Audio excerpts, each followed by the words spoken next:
Philip Coulter menyatakan bahwa suatu pasar terdiri dari seluruh konsumen atau langganan potensial. Maksud di sini, konsumen pasti memiliki suatu keinginan dan kebutuhan. Jadi, kebutuhan itu hanya ada di pasar, dan di pasarlah ada pertukaran barang dan jasa sehingga tercapai kepuasan itu. Sedangkan pemasaran sasaran itu adalah strategi perusahaan untuk meningkatkan kualitasnya kemudian hari, seperti kualitas produk dan layanan yang lebih relevan. Ada 3 langkah utama dalam pemasaran sasaran. Yang pertama, segmentasi pasar. Kita di sini harus mengidentifikasi segmen-segmen pasar yang berbeda berdasarkan faktor seperti perilaku konsumen, demografi, psikografi, geografis. Yang kedua, kita menentukan sasaran. Kita di sini harus memilih yang paling potensial untuk bisa kita jangkau dan yang paling cocok untuk produk atau layanan yang akan kita tawarkan nanti. Yang ketiga, posisi pasar. Di sini kita harus membangun citra atau persepsi produk atau layanan di benaknya konsumen sesuai dengan kebutuhan segmen yang akan kita targetkan. Kebutuhan informasi pemasaran. Informasi pemasaran adalah data dan fakta mengenai kondisi pasar dan lingkungan pemasaran yang dikumpulkan dan dianalisis untuk mendukung aktivitas pemasaran suatu perusahaan. Informasi pemasaran mencakup berbagai jenis data kuantitatif dan kualitatif yang membantu perusahaan memahami konsumen, pesaing, saluran distribusi, serta faktor-faktor eksternal lainnya yang mempengaruhi operasi pemasaran perusahaan. Jenis-jenis informasi pemasaran yaitu A. Informasi tentang konsumen meliputi data demografis konsumen, perilaku, dan proses pengambilan keputusan pembelian. B. Informasi tentang produk terdiri dari data penjualan produk perusahaan, pangsa pasar, diversitas produk, dan kinerja produk di pasar. C. Informasi tentang harga, data harga produk sendiri, harga produk pesaing, elastisitas harga, dan faktor-faktor yang mempengaruhi penetapan harga. D. Informasi tentang distribusi, jaringan distribusi yang ada, performa saluran distribusi, aktivitas pesaing di saluran distribusi. E. Informasi tentang promosi, data efektivitas promosi yang dilakukan, aktivitas promosi pesaing, media promosi yang dilakukan dengan target pasar, dan budget promosi. F. Informasi tentang lingkungan eksternal, perkembangan teknologi, kondisi ekonomi, regulasi pemerintah, dan faktor eksternal yang mempengaruhi pemasaran perusahaan.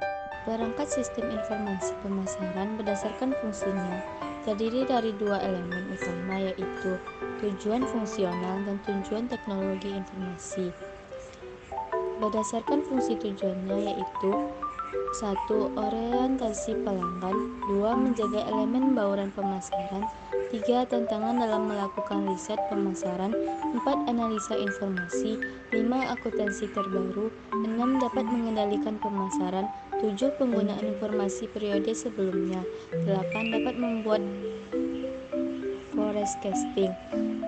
Dan fungsi tujuan teknologi informasi kriteria dalam menguasai sistem informasi pemasaran adalah 1. Kekuatan platform, 2. Dapat diterapkan pada peringanan internet, 3. Berbasis informasi, 4. Kualitas informasi dalam pendukung pengambilan keputusan, 5. Dukungan lingkungan kerja infrastruktur, 6. Teknologi analisis informasi, 7. Adanya perlindungan keamanan data nasional. Hasil kerja sistem informasi berbasis web atau internet berpengaruh besar pada manajer pemasaran dalam mengambil keputusan mengacu kepada kesiapan informasi yang disampaikan dari sistem. Perlindungan keamanan juga merupakan kriteria penting karena penggunaan dan data dengan jumlah yang besar dalam pengoperasian sistem informasi pemasaran. Kualitas dan desain sistem informasi pemasaran menjadi elemen yang sangat fundamental karena akan memberikan dampak terhadap keefektivitas pengambilan keputusan. Pengertian peramalan. Peramalan adalah suatu usaha untuk meramalkan keadaan di masa mendatang melalui pengujian keadaan di masa lalu.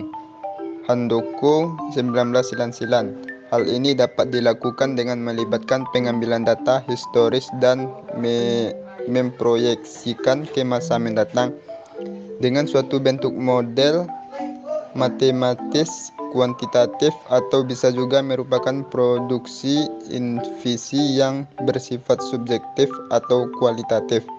Peramalan ini pun dapat dilakukan dengan mengkonsumsikan model matematis yang disusukan dengan pertimbangan yang baik dari seseorang manajer. Jenis-jenis peramalan permintaan. Yang pertama yaitu peramalan jangka panjang adalah yang meliputi waktu yang lebih panjang dari 18 bulan. Seperti contohnya peramalan yang dibutuhkan dalam hubungannya dengan penanaman modal, merencanakan fasilitas dan merencanakan untuk kegiatan lead bank. Yang kedua yaitu peramalan jangka menengah adalah yang meliputi waktu antara 3 sampai 18 bulan. Seperti contohnya peramalan untuk merencanakan penjualan, merencanakan produksi dan merencanakan tenaga kerja tidak tetap. Terus yang ketiga yaitu peramalan jangka pendek adalah yang meliputi jangka waktu kurang dari 3 bulan. Contohnya peramalan dalam keterkaitannya dengan merencanakan pembelian material, membuat jadwal kerja dan menugaskan karyawan.